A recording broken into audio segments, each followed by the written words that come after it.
ദൈവത്തിനു മഹത്വം. ക്രിസ്തുവിൽ ഏവർക്കും സ്നേഹവന്ദനം.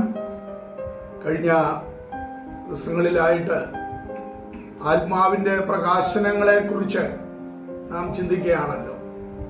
അതിൽ അടുത്തത് വിശ്വാസം എന്നതാണ്. ലോകത്തിലുള്ള കാര്യങ്ങളെ കുറിച്ച് ഉള്ള ആ വിശ്വാസം അത് പഞ്ചേന്ദ്രിയങ്ങളിലൂടെയാണ് ലഭിക്കുന്നത്.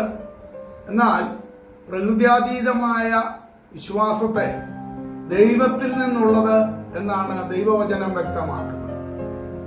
ദൈവത്തിൽ നിന്നുള്ള വിശ്വാസം അത് പ്രധാനമായിട്ട് 3 വിധത്തിൽ ഉൾപ്പെട്ടിരിക്കുന്നു. രക്ഷിക്കുന്ന വിശ്വാസം, ആത്മാവിന്റെ ഫലം, ആത്മാവിന്റെ പ്രകാശനമാകുന്ന വിശ്വാസം എന്നീ നിലകളിൽ നമുക്കത് വിഭജിച്ച് ദൈവവചനം പഠിക്കുമ്പോൾ കാണാവുന്നതാണ്. ക്രിസ്തീയ വിശ്വാസം കാഴ്ചയാലുള്ളതല്ല, കാണാത്ത കാര്യങ്ങളുടെ നിശ്ചയമാണ് എന്നാണല്ലോ എബ്രായ ലേഖനം 1:1 അതിന്റെ വിശദീകരണം നൽകുന്നത്. അപ്പോൾ തന്നെ അത് ഇല്ലാത്തതല്ല, കാണാത്ത കാര്യങ്ങളുടെ നിശ്ചയമെന്നാണ് അവിടെ നമുക്ക് കാണുവാൻ കഴിയുന്നത്. യേശുവിനെ സ്വാഭാവിക കണ്ണുകൊണ്ട് നാം കാണുന്നില്ല. ദൈവം വിശ്വാസത്തിന്റെ അളവ് നമുക്ക് പങ്കിട്ടു തന്നിട്ടുണ്ട്. ആ അളവ് കോലുകൊണ്ടാണ് നാം വിശ്വാസത്താൽ ദൈവത്തെ കാണുന്നതും അഥവാ പ്രവർത്തിക്കുന്നതും. റോമാലേഖനം 12:3 നമുക്കത് മനസ്സിലാക്കാവുന്നതാണ്. ഒരേ അളവിലുള്ള വിശ്വാസം അത് എല്ലാവരും ആ ഒരേ അളവിലുള്ള വിശ്വാസത്തിലാണ് ആരംഭിക്കുന്നത് എങ്കിലും ചിലർ വിശ്വാസത്തിൽ വളരുകയും ചിലർ വിശ്വാസത്തിൽ വളരാതിരിക്കുകയും ചെയ്യുന്നത് നമുക്ക് കാണുവാനായിട്ട് സാധിക്കും. ഒരു സ്കൂളിൽ 50 കുട്ടികളെ ഒരു അധ്യാപകൻ ഒരുപോലെയാണ് പഠിപ്പിക്കുന്നത് എങ്കിലും അവരുടെ ആ ബുദ്ധിശക്തിയും അല്ലെങ്കിൽ അവര് ആ പഠനം ചെയ്യുന്ന രീതികളും മറ്റുമൊക്കെ വ്യത്യസ്തമായിരിക്കും എന്നുള്ളത് നമുക്ക് മനസ്സിലാക്കാവുന്നതാണ്. രക്ഷ പ്രവൃത്തിയാലല്ല, വിശ്വാസത്താൽ മാത്രവും അത് കൃപയാൽ ലഭിക്കുന്നതുമാണ് എന്നാണ് ദൈവവചനം നമ്മെ വ്യക്തമാക്കി പഠിപ്പിക്കുന്നത്. രണ്ടാമത്തെ കാര്യം ആത്മാവിന്റെ ഫലം എന്നതാണ്. ഗ്രീക്ക് ഭാഷയിൽ വിശ്വാസത്തിനും വിശ്വസ്തതയ്ക്കും പിസ്റ്റീസ് എന്നൊരു പദമാണ് തർജിമ ചെയ്തിരിക്കുന്നത്. വിശ്വാസം ആത്മാവിന്റെ ഫലമാകയാൽ നല്ല മുന്തിരിവള്ളിയാകുന്ന യേശുവിൽ ചേർന്നിരിക്കുന്ന ഒരു വ്യക്തിക്ക് മാത്രമേ ആ നല്ല ഫലം പുറപ്പെടുവിക്കുവാനായിട്ട് കഴിയുകയുള്ളൂ എന്നതാണ്.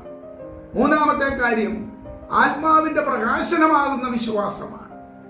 ആത്മാവിന്റെ ഫലമായ വിശ്വാസത്തിൽ നിന്ന് വ്യത്യസ്തമാണ് ആത്മാവിൽ അഥവാ ആത്മാവിന്റെ ആ വെളിപ്പെടുത്തുന്ന വിശ്വാസം എന്നതാണ്. ആത്മാവിന്റെ ഫലം വിശ്വാസികളിൽ തുടർച്ചയായി ഉണ്ടാകുന്നതാണ്. എന്നാൽ കൃപാവരമാകുന്ന വിശ്വാസം പ്രത്യേകിച്ചുള്ള അവസരങ്ങളിൽ അത് ദൈവോദ്ദേശത്തിന്റെ നിവർത്തി വെളിപ്പെടുത്തുന്നതിന് വേണ്ടിയിട്ട് അത് വെളിപ്പെട്ട് നമുക്ക് ലഭിക്കുന്നതാണ്. ഇത് മലകളെ നീക്കുവാൻ തക്ക വിശ്വാസമാണ് എന്നാണ് ദൈവവചനം നമ്മെ പഠിപ്പിക്കുന്നത്. എന്ന് പറയുമ്പോൾ അസാധ്യമായ പല കാര്യങ്ങൾ, ചിലപ്പോൾ രോഗമാകാം, മറ്റ് പ്രശ്നങ്ങളാകാം, എന്തു തന്നെയായിരുന്നാലും അവിടെ വിശ്വാസത്തോടുകൂടെ അഥവാ അവിടെ ദൈവവചനം മത്തായിയുടെ സുവിശേഷം 17-ാം അധ്യായത്തിലും മറ്റുമൊക്കെ അത് വെളിപ്പെടുത്തുമ്പോൾ അതൊരു കടുകുമണിയോട് തുലനം ചെയ്തുകൊണ്ടാണല്ലോ. ആ കടുകുമണി ഉപയോഗിച്ച് മലയെ എറിഞ്ഞ് ഉടയ്ക്കുന്നതാണ് വിശ്വാസം എന്ന് പറഞ്ഞാൽ എത്ര വലിയ നമുക്ക് ഭയാനകമായി ശത്രു കൊണ്ടുവരുന്ന വിഷയങ്ങളുടെ മുൻപാകെയും ആ കടുകുമണി പോലെയുള്ളതായ അല്ലെങ്കിൽ ഉറച്ച തിങ്ങിയ ആ വിശ്വാസം, ദൈവത്തിലുള്ളതായ വിശ്വാസം മുറുകെ പിടിച്ചുകൊണ്ട് ഏത് വിഷയങ്ങളുടെ മേലും വിടുതലെടുക്കുന്നതാണ് എന്ന് നമുക്ക് കാണുവാനായിട്ട് കഴിയുന്നു. അതാണ് ആത്മാവിന്റെ പ്രകാശനമാകുന്ന വിശ്വാസത്തിൽ കർത്താവ് തന്റെ പ്രത്യേക ഉദ്ദേശത്തിനായി നമ്മിലൂടെ ചെയ്തെടുക്കുന്നത് എന്ന് നമുക്ക് മനസ്സിലാക്കാവുന്നത്.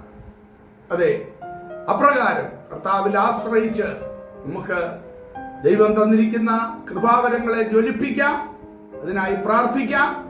അവിടുന്ന് നമ്മെ അനുഗ്രഹിക്കുമാറാകട്ടെ. വിശ്വാസത്തിൽ എന്നും മുന്നേറും ഞാൻ, വിശ്വാസത്താൽ എല്ലാം ചെയ്തിടും ഞാൻ. വിശ്വാസത്തിൽ എന്നും മുന്നേറും ഞാൻ, വിശ്വാസത്താൽ എല്ലാം ചെയ്തിടും ഞാൻ.